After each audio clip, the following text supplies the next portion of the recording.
کہ میں یہ عرض کر رہا تھا کہ خانقاہیں اور مدارس، مساجد، یہ تینوں اسلام کی ایسی بنیادی تربیت گاہیں ہیں کہ جہاں سے اسلام پھیلتا ہے، روح کا تزکیہ ہوتا ہے، ایک بندے کو بندگی کا شعور بخشا جاتا ہے، اور تینوں ضروری ہیں۔ اور اپنے اپنے دور میں مسجدوں سے، مدارس سے، خانقاہوں سے اسلام کی بڑی بڑی خدمتیں ہوتی رہیں، لیکن ایک وہ دور بھی آیا جب انگریزوں نے اس ہندوستان پر قبضہ جمایا،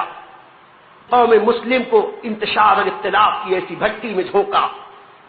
اور اس کے لیے اسلام و مسلمین کے خلاف جو سازشیں کی، تو اگر ایک طرف دنیا پرست مولویوں کو خرید کر اسلام، شریعت اور سنت کے خلاف انہیں بغاوت سے آمادہ کیا، اور دیوبند اور ندوہ اور اس طرح کی وہابی تحریک کے ذریعے لوگوں کے ایمان کا سودا کرنا شروع کیا، تو دوسری طرف جاہل پیروں اور مکار صوفیوں کے ذریعے خانقاہوں کو خریدنا شروع کیا، اور ان خانقاہوں سے شریعت کے خلاف، سنت کے خلاف ایسی ایسی آوازیں اٹھنی شروع ہوئیں کہ ان خانقاہوں میں جو بزرگوں کی امانت تھی، جب ان نااہل لوگوں کے ہاتھوں میں پہنچی تو انہوں نے ان خانقاہوں کو اس طریقے سے راہ رشد و ہدایت سے ہٹا کر گمراہی کی راہ پر ایسا ڈالا کہ وہاں سے شریعت اور سنت کے خلاف باتیں ہونی شروع ہوئی، اور رفتہ رفتہ ایک طبقہ وہ وجود میں آیا جنہوں نے خانقاہ اور مدرسے کے بیچ میں ایک عظیم خلیج پیدا کر دی۔ لوگ کہنے لگے ہم خانقاہی لوگ ہیں، تم علماء صرف مدرسے والے ہیں، ہم مدرسے والے نہیں ہیں۔ میں تفصیل سے عرض کر چکا کہ خانقاہ، مسجد، مدرسہ یہ الگ الگ نہیں، سب ایک تھے، لیکن ایک ایسی خلیج پیدا کر دی خانقاہوں اور مدرسوں کے بیچ کہ عوام بھی یہ سمجھنے لگی کہ پیری مریدی اور ہے، خانقاہیت اور ہے، مدرسے میں قال اللہ قال رسول کی صدائیں بلند کرنے والے علماء اور ہیں۔ لوگوں کے ذہن سے یہ محو ہو گیا کہ کل کا ہر صوفی پہلے مدرسے میں جا کے شاگرد بنتا تھا، جب علم دین سیکھ لیتا تھا، عالم بن جاتا تھا، تب وہ جا کے خانقاہ میں اپنے پیر و مرشد کی بارگاہ میں حاضر ہو کر عبادت و ریاضت کی منزلیں طے کرتا تھا۔ یہ ایسے لازم و ملزوم ایک دوسرے سے پیوست رشتے تھے، ان رشتوں کے بیچ جب خلیج پیدا کر دی، دوری پیدا کر دی، اور نتیجہ یہ نکلا کہ دنیا اور دانشور طبقہ سمجھنے لگا کہ آگے چل کر اس قوم مسلم کو جانے کن دشواریوں کا سامنا کرنا پڑے گا۔ اس وقت اللہ کی رحمت بن کر، اللہ کی قدرت کا مظہر بن کر، اللہ کے نبی کا معجزہ بن کر، دین کا سچا سپاہی بن کر اللہ رب العزت کا ایک بندہ دنیا کے سامنے آیا۔ اس بندے کو دنیا امام احمد رضا کے نام سے جاننے لگی۔ وہ امام احمد رضا جو اللہ کی آیتوں میں سے ایک آیت،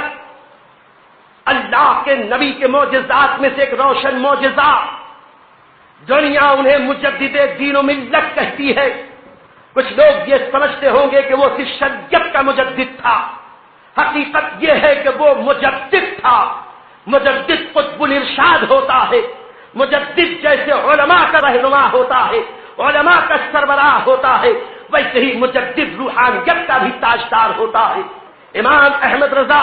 شریعت کے بھی مجدد تھے، طریقت کے بھی مجدد تھے۔ وہ اس مقام بلند پر تھے کہ جب اپنے زمانے کی مشہور و معروف خانقاہ، وہ خانقاہ جو اس وقت پورے ہندوستان میں بے مثل و بے مثال خانقاہ تھی، جس خانقاہ کی آج 100 سالہ روشن تاریخ دنیا کے سامنے ہے، جس خانقاہ سے ہر دور کے علم و فن کے رسیات متعلق رہے ہیں، جس خانقاہ کی غلامی پر ہر دور کے بڑے بڑے علماء فخر کرتے رہے، جب اس خانقاہ میں 21 سال کا ایک نوجوان حاضر ہوتا ہے تو دنیا یہ دیکھتی ہے کہ اپنے وقت کے شیخ طریقت سید علی رسول احمدی نے کہا تھا، مولوی احمد رضا میں تو تمہارا کب سے انتظار کر رہا ہوں۔ قریب آتے ہی انہیں مرید بھی کیا، اسی وقت خلافت بھی عطا فرمائی، اجازت بھی عطا فرمائی، سارے سلاسل کی خلافت عطا فرما دی، اور ایک وقت یہ بھی ارشاد فرما دیا کہ ہمارے خاندان کی جتنے بزرگوں کی تحریریں ہیں وہ مولوی احمد رضا کے سامنے پیش کرنا، اگر وہ اس میں کچھ ترمیم کر دے وہ ہمارے بزرگوں کا ترمیم کیا ہوا تسلیم کیا جائے۔ یہ اعتماد، یہ رسوخ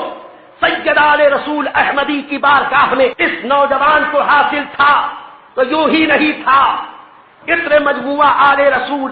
حضرت شیخ ابو الحسین احمد نوری نے عرض کی کہ حضور آپ کی خانقاہ میں خلافت بڑی مشکل سے ملتی ہے، برسوں عبادت و ریاضت کے بعد عبادتوں کی ریاضتوں کی بھٹی میں تپا کر پھر خلافت دی جاتی ہے، یہ نوجوان آیا بالفور کیسے سب عطا کر دیا؟ تو سید آل رسول احمدی نے ارشاد فرمایا اور لوگ آتے ہیں میلا کچیلا دل لے کے آتے ہیں، یہ بچہ آیا تو چمکتا دمکتا روشن دل لے کے آیا، اب ضرورت تھی صرف نسبت کی، ہم نے اس کا ہاتھ اپنے ہاتھ میں لے کے غوث پاک تک پہنچا دیا، وہاں سے رسول پاک صاحب الاولاد سے نسبت ہوئی، اور جب نسبت مضبوط ہو گئی الحمدللہ وہ اس مقام بلند پر فائز ہو گئے کہ خلافت کے حقدار ہوئے۔ اور دنیا نے دیکھا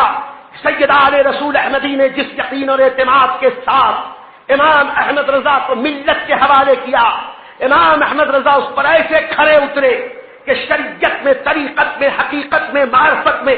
دین کی خدمت میں جس جگہ جیسی ضرورت تھی میرے امام احمد رضا ہر جگہ سرخرو اور کامیاب ہوتے نظر آئے۔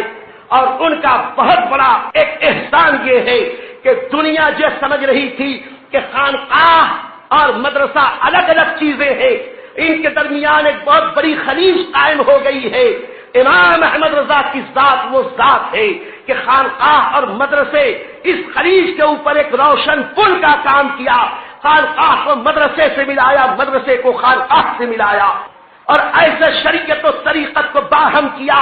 کہ اگر آج ان کی کتابیں پڑھی جائیں اور آج ان کے فرامین کی روشنی میں دیکھا جائے تو ہمیں الحمدللہ اس دور قحط الرجال میں بھی کہیں تاج الشریعہ چمکتے نظر آتے ہیں، کہیں حضور اشرف الفقہاء دمکتے نظر آتے ہیں۔ وہ سرکار مفتی اعظم ہند جنہوں نے اپنی نورانی عرفانی خدمات کے حوالے سے وہ دین کی خدمت کی، اور وہی مسلک محبت، مسلک اعلیٰ حضرت ہے کہ جس نے خانقاہ اور مدرسوں کو، مسجدوں کو ایک ساتھ مربوط کر دیا، اور اسی کا یہ شاخسانہ ہے کہ ہم خواجہ تاشان قادریت، ہم خواجہ تاشان رضویت، اس شہر عزیز مارے گاؤں کے رضوی قادری فقیروں نے، یہاں کے سلسلے سے وابستہ افراد نے سرکار مفتی اعظم ہند کے نام کی اس مسجد کے جوار میں خانقاہ رضویہ قائم کیا ہے، اور دنیا کو بتا دیا ہے مسجد، مدرسہ اور خانقاہ یہ الگ الگ چیزیں نہیں ہیں، یہ مظاہر ہے مصطفیٰ پیارے صلی اللہ علیہ وسلم کی عظمتوں کی، یہ وہ مقامات ہیں جہاں نبی اکرم